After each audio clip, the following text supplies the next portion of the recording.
नमस्कार, स्वागत है आपका यावा आयुर्वेदा में। मैं विदुषी एक बार फिर आपके लिए लेके आ गई हूँ किडनी से जुड़ी जानकारी इस वीडियो के माध्यम से, तो आखिर तक बने रहिएगा। आज हम बात करने वाले हैं कि कैसे हम अपनी सब्जियों से पोटेशियम को निकाल सकते हैं। इसको लीचिंग प्रोसेस कहा जाता है। कई बार किडनी पेशेंट्स को एडवाइस भी करा जाता है कि वो अपने खाने को लीचिंग प्रोसेस के थ्रू खाएं, लेकिन लीचिंग प्रोसेस के कुछ फायदे भी हैं और कुछ नुकसान भी। तो आपको इसके फायदे और नुकसान दोनों पता होने चाहिए, क्योंकि अगर आपकी बॉडी में कोई नुकसान नजर आ रहा है तो आपको पता होना चाहिए इसके पीछे का कारण, जिसमें आप काम कर सके। तो एक किडनी पेशेंट को लीचिंग प्रोसेस क्यों जरूरी है, इसे जानते हैं। आपकी किडनी जब खराब होती है, क्रिएटिनिन लेवल बढ़ जाता है, साथ ही साथ आपकी बॉडी में पोटेशियम निकलने का प्रोसेस वो भी चेंज हो जाता है। पोटेशियम बॉडी में खाने से तो आ जाता है, लेकिन जा नहीं पाता, क्योंकि किडनी उसे बाहर नहीं निकाल पाती।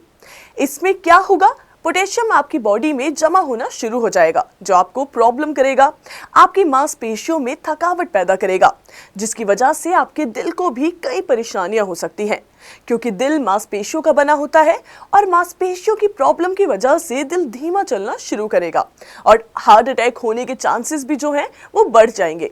इसीलिए पोटेशियम को कंट्रोल करना एक किडनी फेलियर पेशेंट के लिए बहुत ज़्यादा ज़रूरी है। अब पोटेशियम हमें हर खाने पीने के अंदर दिखाई देता है। आप कुछ भी खाते हैं उसके अंदर पोटेशियम आपको मिलेगा ही मिलेगा। किसी सब्जी में मात्रा ज़्यादा होगी तो किसी में कम।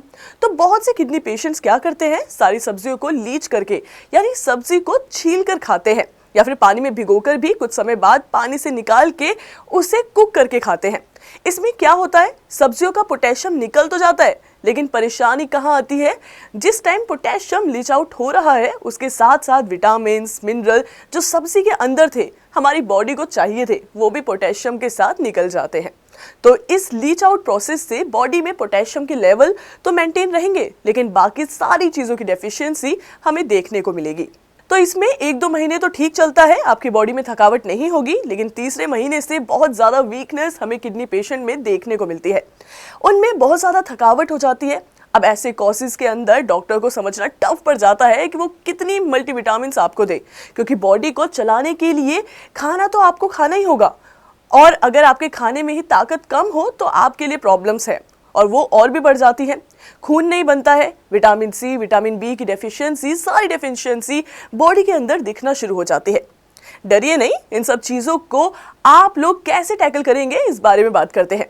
जैसे आपको बताया कि कुछ चीज़ों में कम मात्रा में पोटेशियम होगा और कुछ में ज़्यादा। तो अगर हम हाई पोटेशियम चीज़ों को अपनी डाइट से निकाल दें तो क्या फिर हमें लीचिंग प्रोसेस की ज़रूरत पड़ेगी? जी नहीं, फिर हमें लीचिंग प्रोसेस नहीं करना पड़ेगा। तो सब्जियां हो गई, फ्रूट्स हो गए जिनके अंदर पोटेशियम ज़्यादा मात्रा में है, उनको अपनी डाइट से हटा दें। अब हम पहचाने कैसे कि किसके अंदर पोटेशियम ज़्यादा है और किसके अंदर कम? इसके लिए एक चीज़ आपको ध्यान में रखनी होगी, सब्जियां जो ज़मीन के नीचे लगती हैं, जिनका कलर ब्राउन, वो सब्जियां आपने नहीं खानी, जैसे आलू, अरबी, शकरकंदी, ये सब आपको नहीं खानी है। बात करें और सब्जियों की, जैसे पालक, बथुआ, मेथी, पुदीना, इनका साग और चटनी आपने नहीं खाना है। कुछ पत्ते मिक्स वेजिटेबल के अंदर ऐड कर सकते हैं, लेकिन साग और चटनी बिल्कुल नहीं खानी है। अब इन सब को अगर आप अपनी डाइट से बाहर निकाल देते हैं तो जो बाकी सब्जियां हैं वो मीडियम पोटेशियम लेवल तक आती हैं। अगर उनको आप डेली बेसिस में भी खाते हैं तो पोटेशियम की मात्रा आपको बढ़ती नहीं दिखेगी, लेकिन आप आलू जैसी सब्जी को लीच करके भी खाओगे तो आपको पोटेशियम बढ़ता हुआ नजर आएगा। तो ध्यान से हमें अपनी डाइट के लिए जो चीज़ें सिलेक्ट करनी है, और हमने पोटेशियम कंट्रोल करना है और बाकी विटामिन मिनरल को बॉडी में आने से नहीं रोकना है। तो उम्मीद है इस वीडियो से आप लीचिंग के फायदे और नुकसान दोनों को समझ पाए होंगे। फिर भी अगर आपको कोई भी डाउट है तो यावा आयुर्वेदा के डॉक्टर्स की टीम हमेशा अवेलेबल है, आप उनसे नीचे दिए गए नंबर पर बात कर सकते हैं। इसी के साथ आज की वीडियो यहीं पर समाप्त करते हैं। जल्दी मिलेंगे हमारी नेक्स्ट वीडियो में। नमस्कार।